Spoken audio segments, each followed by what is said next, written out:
Well, this is a very short chapter on page 148, part 4, Jack's point of view, chapter 7, Fortune favors the bold.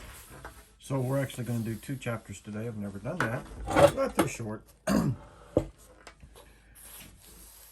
Mr. Brown's December precept was, Fortune favors the bold. We were all supposed to write a paragraph about some time in our lives when we did something very brave and how, because of it, something good happened to us. I thought about this a lot, to be truthful. I have to say that I think the bravest thing I ever did was become friends with August. But I couldn't write about that, of course. I was afraid we'd have to read these out loud, or Mr. Brown would put them up on the bulletin board like he does sometimes. So instead, I wrote this lame thing about how I used to be afraid of the ocean when I was little.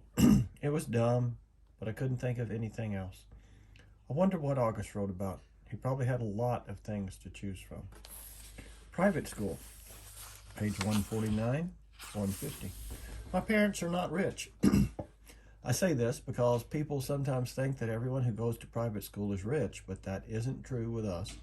Dad's a teacher and Mom's a social worker, which means they don't have those kinds of jobs where people make gazillions of dollars. We used to have a car, but we sold it when Jamie started kindergarten at Beecher Prep. We don't live in a big townhouse or in one of those doorman buildings along the park.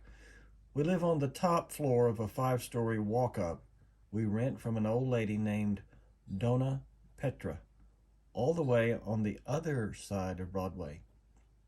That's code for the section of North River Heights where people don't want to park their cars.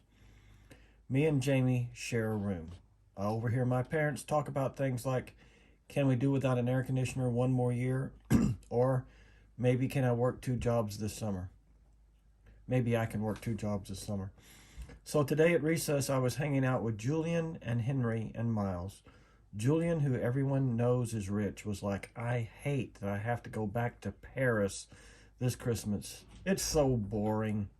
Dude, but it's like Paris, I said, like an idiot. Believe me, it's so boring, he said. My grandmother lives in this house in the middle of nowhere. It's like an hour away from Paris in this tiny, tiny, tiny village. Nothing happens there. I mean, it's like, oh wow, there's another fly on the wall. Look, there's a new dog sleeping on the sidewalk. Yippee. I laughed. Sometimes Julian could be very funny. Though my parents are talking about throwing a big party this year instead of going to Paris. I hope so.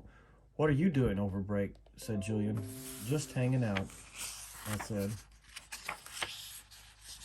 You're so lucky, he said. I hope it snows again, I answered. I got this new sled that is so amazing. I was about to tell them about lightning, but Miles started talking first. I got a new sled too, he said. My dad got it from Hamacher Schlemmer. It's so state-of-the-art. How could a sled be state-of-the-art, said Julian. It was like $800 or something. Whoa! We should all go sledding and have a race down Skeleton Hill, I said.